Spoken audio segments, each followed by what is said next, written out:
8:55 Eastern Time, and Columbia and its affiliated stations bring you Elmer Davis and the news.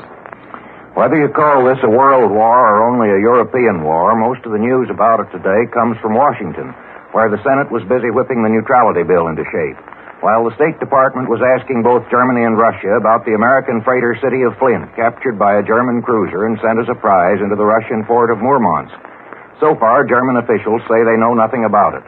If the city of Flint carried contraband, the right of the Germans to capture it is not questioned, but our government maintains they had no right to take it into a neutral port.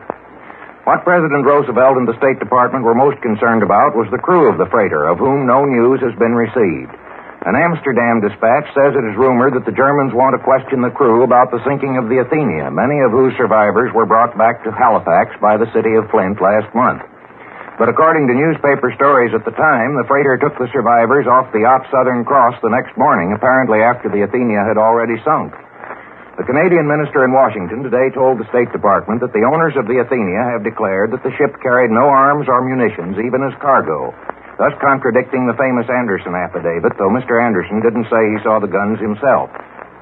The Senate got on so fast with the neutrality bill today that Mr. Barkley, the administration leader, thought it might come to a vote tomorrow, though more probably not till Thursday. The amendments written into the bill changed it considerably.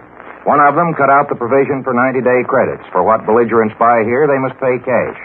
Another permitted trade by American ships in everything but arms and munitions with British and French dominions and territories in the Pacific and Indian Oceans and in the Atlantic south of Bermuda, as well as with Bermuda itself and with ports on the southern coast of Nova Scotia and New Brunswick. Further, the Senate voted that title of goods shipped to these regions or to Canada need not be transferred to foreign purchasers before shipment. We haven't the text of that amendment yet, but it seems to mean that so far as Canada is concerned, cash as well as carry is out, something perhaps made necessary by our close economic relations. Perhaps most important, American commerce with the neutral countries of Europe will not be shut off unless the President in his discretion should declare the seas around any of those countries a danger zone. Senator Taft tried to have all the waters 300 miles around Europe declared a danger zone, but his proposal was overwhelmingly voted down. Mr. Taft warned the Senate that if trade with neutrals is allowed, Germans will seize American goods bound to neutral ports on the ground that they are meant to be transshipped to belligerents. According to the experience of the past war, the Germans will, and so will the British, even more so. But the Senate apparently found the problem of controlling trade with European neutrals too tough to try to handle. All these measures were moved through so swiftly with Vice President Garner in the chair that Senator Clark accused Mr. Garner of railroading legislation. Mr. Garner denied it, but said it would be no horse and buggy affair either. For the first time in months, the Roosevelt wing and the Garner wing of the Democratic Party seem to be working in perfect harmony today, though there's no evidence as yet that any such harmony can be attained in domestic policy. The German Foreign Minister von Ribbentrop, speaking at Danzig today, said that Germany will fight on until, quote, the security of the Reich is assured and guarantees given that a similar attack on the German people will be excluded for all time, end quote.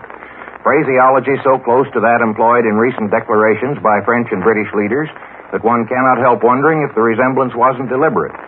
Ribbentrop fiercely attacked the British, saying they had been secretly plotting the war and the destruction of Germany for years, a remark that must have come as a surprise to the numerous Englishmen who have been criticizing their government up to last spring for being too weak with Germany.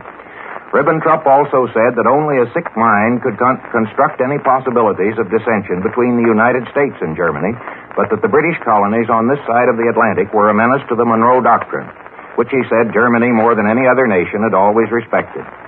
The Finnish delegates Paasikivi and Tanner, who have been talking with the Russians today, went home for fresh instructions, and it is said they won't return to Moscow till next week, which looks as if the situation is not acute anyway. And Russia today signed an agreement to deliver to Germany 1 million tons of fodder and cereals. Berlin says that deliveries will start in a few days and will be completed within 2 months, which indicates a much higher degree of confidence in the Russian transportation system than is felt by most neutral observers. What Russia will get in return is not yet stated.